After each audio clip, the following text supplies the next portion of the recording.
नमस्कार। इस वक्त की ब्रेकिंग न्यूज़ जो है वो जापान से मिल रही है। जापान में भूकंप के बाद सुनामी की आहट है, इसे लेकर अलर्ट जारी कर दिया गया। करीब करीब 80 सेंटीमीटर ऊंची लहरें इस वक्त नज़र आ रही हैं। इस वक्त का जो बड़ा अपडेट आपको बता दें, जापान में शक्तिशाली भूकंप के बाद सुनामी की आहट है और इसे लेकर अलर्ट भी जारी कर दिया गया है। और अब तक जो जानकारी मिली उसके मुताबिक ज़मीन के अंदर करीब करीब 10 किलोमीटर इसका केंद्र बताया जा रहा है। 10 किलोमीटर की गहराई इसका केंद्र बताई जा रही है। यूएसजीएस ये अमेरिकी भूवैज्ञानिक सर्वेक्षण की संस्था है। जापान के मियाको शहर से करीब 100 किलोमीटर पूर्व उत्तर में समुद्र के अंदर तेज़ भूकंप आया और इसकी जो शुरुआती तीव्रता है वो 7.4 मापी गई थी। बाद में हालांकि तीव्रता बढ़ गई, 7.5 के आसपास ही पहुंची और उसके बाद भूकंप के बाद सुनामी को लेकर अलर्ट जारी कर दिया गया। जापान में लंबा चौड़ा इतिहास है भूकंप का भी है और सुनामी का भी, वो भी हम आपको बताने की कोशिश करेंगे। पहले ये जानकारी आपको बता दें, पूरे जापान में तेज़ भूकंप के झटके महसूस किए हैं।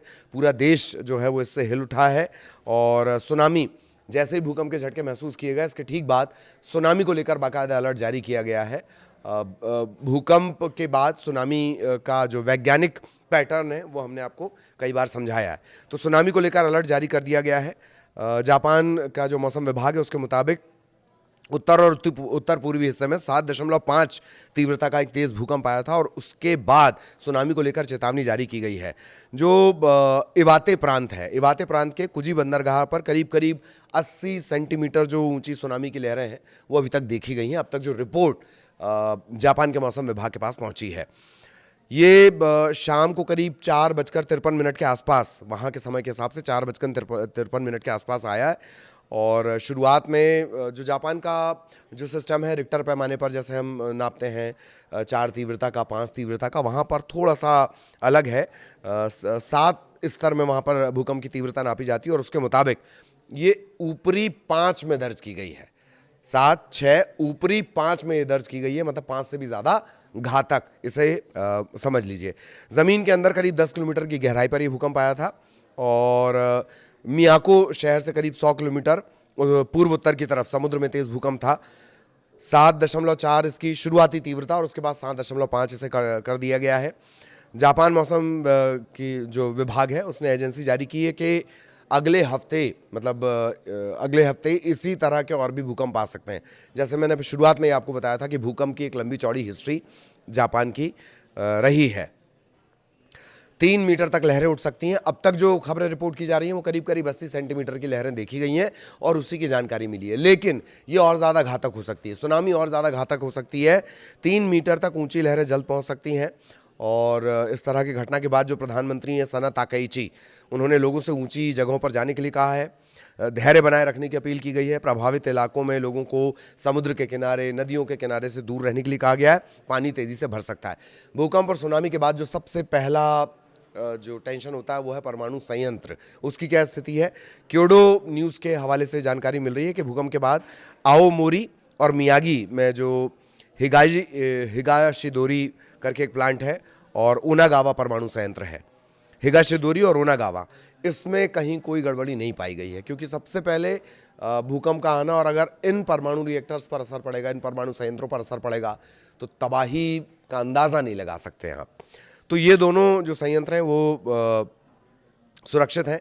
इसके अलावा फुकुशिमा दाइची और दाइनी, फुकुशिमा दाइची और दाइनी, ये जो परमाणु संयंत्र हैं वो भी पूरी तरह जो सुरक्षित हैं, कहीं कोई इनमें नुकसान नहीं हुआ है। और जो संचालक है बाकायदा उन्होंने पुष्टि भी की है। इस बीच सनाए ताकाइची के लोगों से अपील की गई है, सनाए ताकाइची ने लोगों से अपील की है, पीएम है, कि लोग ऊपरी जगहों पर चले जाएं और बिल्कुल भी पैनिक लेने की ज़रूरत नहीं, थोड़ा सा धैर्य बना के रखना है, संकट की ये घड़ी है। भूकंप प्रभावित इलाके में रहने वाले लोगों को हाई अलर्ट पर रखा गया है। जल्द से जल्द उन्हें वहाँ से निकलवाया जा रहा है, वहाँ से ऊंची जगहों पर, सुरक्षित जगहों पर पहुँचाया जा रहा है। अब तक जो जानकारी है उसके मुताबिक टोक्यो और शिन आओमोरी के बीच चलने वाली जो तोहोकू शिंकनसेन बुलेट ट्रेन है उसकी सेवाएं भी रोक दी गई हैं। तो ये एक बड़ा अपडेट, 7.5 तीव्रता का भूकंप, 80 सेंटीमीटर के आसपास की लहरें अभी देखी गई हैं, लेकिन अगले हफ्ते भी सिलसिला जारी रहेगा। सुनामी को लेकर हाई अलर्ट जारी किया गया है और अभी जो 80 सेंटीमीटर की लहरें हैं वो 3 मीटर तक ऊंची उठ सकती हैं। ये एक बड़ा अपडेट है इस से जुड़ा हुआ। और भूकंप के बाद सुनामी को लेकर भी अलर्ट जारी किया गया। क्यों ये अलर्ट जारी किया गया? दरअसल ये रिंग ऑफ फायर भौगोलिक तौर पर, जियोग्राफिकली अगर आप समझें तो रिंग ऑफ फायर पर ये है, और इसकी वजह से बहुत भूकंप के हिसाब से बहुत सेंसिटिव है। मैंने आपको बताया था करीब करीब 1500 भूकंप वहाँ पर साल भर में आ जाते हैं। इस तरह की स्थितियाँ हैं। अब सुनामी का पहले इतिहास जान लेते हैं और उसके बाद जो है कि मैं आपको भूकंप की भी हिस्ट्री बताऊंगा। और मैंने आपको कहा था कि हमने आपको ये जानकारी दी थी कि दरअसल परमाणु संयंत्र की चिंता क्यों करनी पड़ती है।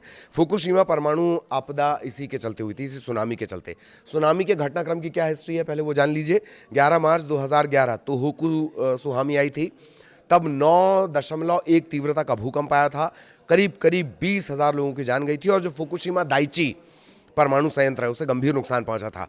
1960 में चिली सुनामी, और जापान के पूर्वी होक्काइडो में पैलियो सुनामी, करीब करीब 6,000 साल पहले की पूरी हिस्ट्री। और तब से सुनामी का जो एक लंबा चौड़ा इतिहास है वो यहाँ पर है। भूकंप की भी हम बात कर लेंगे। जापान भूकंप के लिहाज से बहुत सेंसिटिव ये माना जाता है।